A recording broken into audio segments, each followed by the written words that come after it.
જુવારનું વાવેતર કર્યું હતું, અખતરા માટે જ કર્યું હતું કે ભાઈ કેવું થાય કે નહીં. પ્લસ ડ્રીપમાં કોઈ લસણ વાવેલું જોયું તમે? ટપકમાં સાંભળ્યું છે કંઈ કે ટપકમાં લસણ થાય? બરોબર, એ વસ્તુ તમને લાઈવ જોવા મળશે આજે. ટપકમાં લસણ, ટપકમાં A to Z વસ્તુ થાય, ટોટલી વસ્તુ ટપકમાં થાય. બરોબર, એમાંનું એક ઉદાહરણ એટલે ડ્રીપમાં આપણે લસણ જે હરેશભાઈએ વાવેલું છે અને ટોટલી ગાય આધારિત જ છે, એમાં કંઈ નવું નથી. પ્લસ હળદર છે, શેરડી પણ છે. બરોબર, બધી હમણાં ફિલ્ડ વિઝિટ આપણે કરાવશું અને વધારે પડતી માહિતી આપણે હરેશભાઈ આપશે. હમણાં તેને સાંભળીએ. રામદેવ પ્રાકૃતિક ફાર્મમાં આપણું હાર્દિક સ્વાગત છે. સૌને જય શ્રી કૃષ્ણ, જય સ્વામિનારાયણ. મારું નામ હરેશભાઈ છે, ગામ જેજાદ.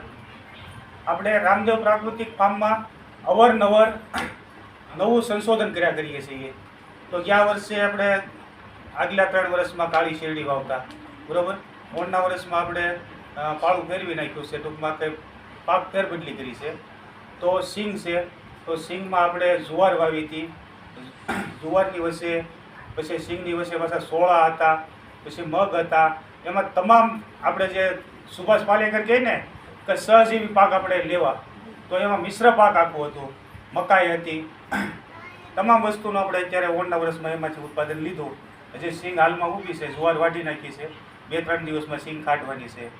પછી લસણ વાવ્યું છે. લસણ આપણે ડ્રીપ ઉપર આખું કર્યું છે અને ડ્રીપ ઉપર હાઈ ક્લાસ કમ્પ્લીટ આપણે લસણ થાય જ છે ઓલરેડી, બરાબર. પછી હળદર છે, આપણે ફિલ્ડ વિઝિટમાં જવું એટલે જોવું. હળદર છે, પછી તુવેર છે, પછી આપણે માનો કે કાબુલી ચણા વાવ્યા છે, બરાબર. તો તમામ વસ્તુઓ અમે અત્યારે અહીંયા ગાય આધારિત કરીએ છીએ. ગાય આધારિત આપણે ઘનજીવામૃત બનાવીએ પહેલાં, પછી બીજા મૃતનો પટ આપીએ, ઘનજીવામૃત પાયામાં આપીને એને બીજા મૃતનો પટ આપીને આપણે વાવેતર કરીએ. ત્યાર પછી જીવામૃત બનાવીએ. તો જીવામૃતે આપણે અત્યારે હાલમાં અહીંયા લાવ્યું છે અને ઘનજીવામૃતે આપણે સ્ટોકમાં પડ્યું છે, બરાબર. આવનારા દિવસોની મનમાં આપણે હાર્ટ એટેક છે, બ્લડ પ્રેશર છે, અવારનવાર એવા કેવા કેન્સર છે, બરાબર, ડાયાબિટીસ છે. તો કેટલા રોગો પ્રસરી ગયા છે આપણા ગુજરાતની માલપા. કે માનો કે આખા આપણા દેશની માલપા ગુજરાત અત્યારે મોખરે છે તમામ રોગોની માલપા.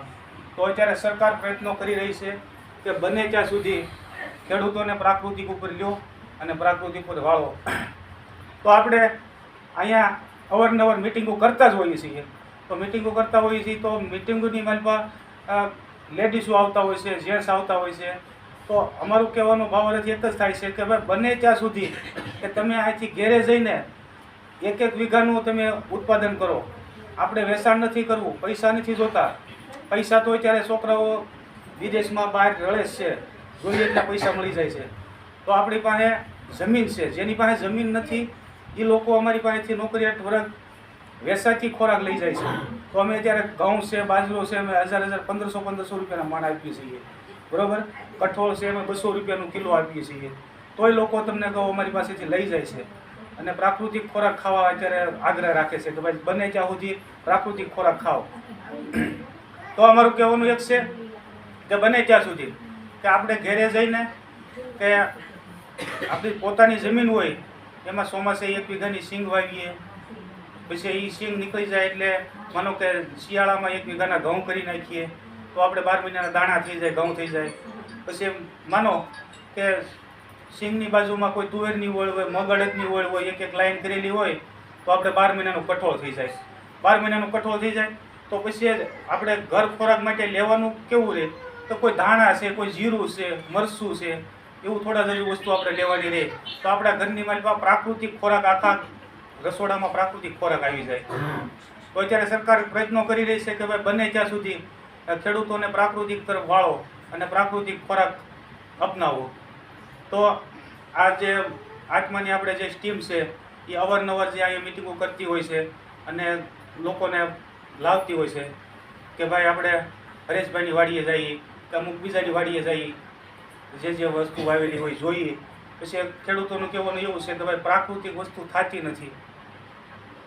DAP ને યુરિયા છે, રાસાયણિક ખાતર સિવાય કે પેસ્ટિસાઇડ દવા સિવાય કોઈ વસ્તુ બનતી નથી. તો અમે અહીંયા 5-5 વર્ષથી આજ બનાવીએ છીએ અને હાઈ ક્લાસ વસ્તુ બને છે અને ખોરાક અમે લઈએ છીએ અને વધે એ માલ પાછો અમે સપ્લાય પણ કરીએ છીએ. આંબાની કેરી છે, પછી આપણે ઘઉં બાજરો હોય કે તમામ વસ્તુની સપ્લાય કરીએ છીએ અહીંયા. તો તમને અત્યારે અહીંયા આપણે રામદેવ પ્રાકૃતિક ફાર્મમાં આ પરેશભાઈ ને આપણે ઠુમરભાઈને લાવ્યા તમને કે ભાઈ જોવો તમે લાવ્યું કે કઈ રીતનું પ્રાકૃતિક વસ્તુ બને છે. તો આપણે આગળ ફિલ્ડ વિઝિટમાં જવાના છીએ વાડીમાં અને તમામ વસ્તુ આપણે જોવું કે ભાઈ જો આ લસણ આ રીતથી છે પ્રાકૃતિક કરેલું, આ સિંગ આ રીતથી કરેલી છે, હળદર આ રીતથી કરેલી છે, તુવેર આ રીતથી કરેલી છે. તો આ રીતથી આપણે આખું જોવાનું છે. અને એટલું કહેતા મારી વાડીને હું વિરામ આપું છું. જય હિન્દ, જય ભારત.